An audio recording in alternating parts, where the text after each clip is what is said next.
आप अपनी लाइफ में आगे बढ़ना चाहते हो, लेकिन फिर भी कुछ ऐसा है जो आपको पीछे खींच लेता है। अधिक सोचना, सेल्फ डाउट, लोगों को खुश करना, और शायद समस्या ये नहीं है कि आप कमजोर हो। समस्या ये है कि आप अभी भी सरवाइव कर रहे हो, जबकि अब जरूरत ग्रो करने की है। क्योंकि जो आप आज कर रहे हो वो आपने चुन नहीं लिया, आपने सीखा था। बचपन में हम कॉन्शियसली डिसाइड नहीं करते कि हमें कैसे बनना है, हम अडेप्ट करते हैं एनवायरनमेंट के अनुसार।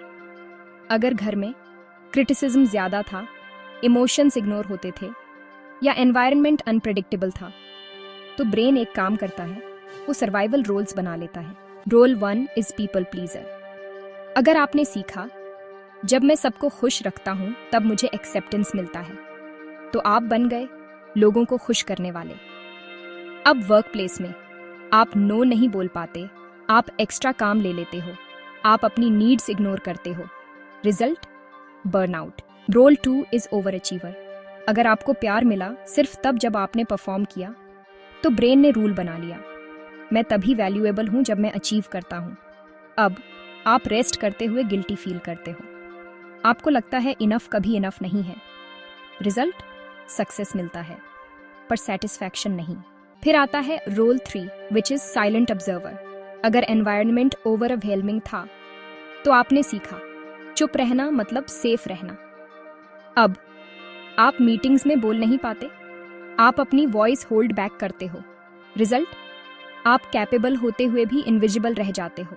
यहाँ एक चीज समझना बहुत जरूरी है, ट्रॉमा सिर्फ ये नहीं होता कि आपके साथ क्या हुआ, ट्रॉमा ये भी होता है कि जब आपको सपोर्ट चाहिए था तब आपके साथ कौन नहीं था। बचपन में आपको कोई ये नहीं सिखाता कि इमोशंस कैसे हैंडल करने हैं, आप ये देख के सीखते हो कि आपके आसपास के लोग अपने इमोशंस कैसे हैंडल करते हैं। अगर घर में इमोशंस इग्नोर होते थे, या उन्हें ड्रामा बोला जाता था, या उन्हें पनिश किया जाता था, तो आपने सीखा फील करना मतलब अनसेफ। इसलिए आज आप या तो अपनी फीलिंग्स सप्रेस करते हो या उनसे ओवरवेल्म हो जाते हो। सबसे शॉकिंग बात यह है, आप अपनी लाइफ में जो प्रॉब्लम्स फेस कर रहे हो वो प्रॉब्लम्स नहीं हैं, वो सॉल्यूशंस हैं। पीपल प्लीजिंग, अधिक सोचना, स्वयं पर संदेह, ये सब कभी आपको प्रोटेक्ट करते थे। बस प्रॉब्लम ये है, अब सिचुएशन चेंज हो गई है, लेकिन आपका सिस्टम अभी भी वही ओल्ड सॉल्यूशन चला रहा है। इसीलिए ट्रॉमा सिर्फ माइंड में नहीं रहता, वो बॉडी में रहता है। आपका बॉडी याद रखता है कौन सी सिचुएशन डेंजरस थी, कैसे रिएक्ट करना था, कैसे सरवाइव करना था। इसलिए कभी कभी आपको समझ भी नहीं आता क्यों आप रिएक्ट कर रहे हो, लेकिन आपका बॉडी पहले ही रिएक्ट कर चुका होता है। तो इसका मतलब क्या है, आप ब्रोकन नहीं हो, आप ट्रेंड हो, आपका सिस्टम गलत नहीं है, वो बस आउटडेटेड है। हीलिंग का मतलब ये नहीं है कि आप अपना पास्ट भूल जाओ, हीलिंग का मतलब है अपने सिस्टम को ये सिखाना, अब मैं सेफ हूँ। सिर्फ समझना काफी नहीं है, फील करना भी जरूरी है।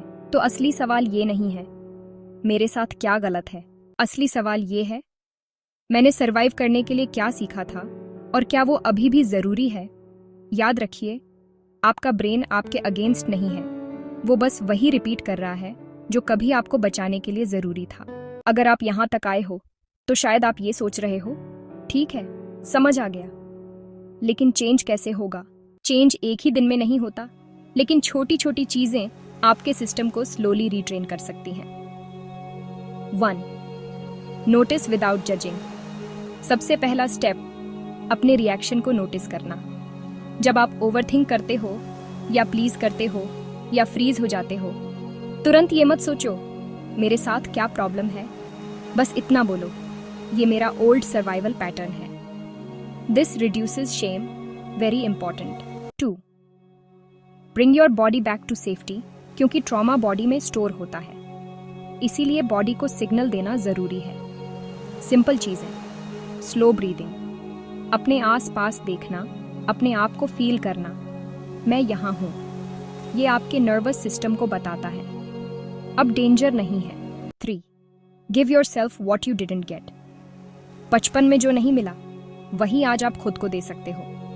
जैसे it's okay to feel, this मैं गलत नहीं हूँ, मुझे परफेक्ट होने की जरूरत नहीं। This is directly from emotional reparenting concept.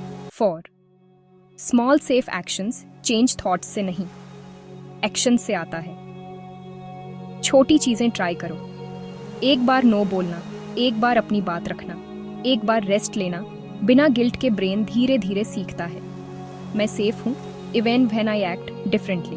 Healing का मतलब परफेक्ट बनना नहीं है। हीलिंग का मतलब है अपने सिस्टम को धीरे धीरे ये सिखाना, अब मुझे सिर्फ सरवाइव नहीं करना। अगर इससे आपको खुद को थोड़ा बेहतर समझने में मदद मिली, कमेंट अवेयर। और आप इस टॉपिक पर किताबें भी पढ़ सकते हो जो डिस्क्रिप्शन में दी गई हैं। And if want to know more, then subscribe and share this channel.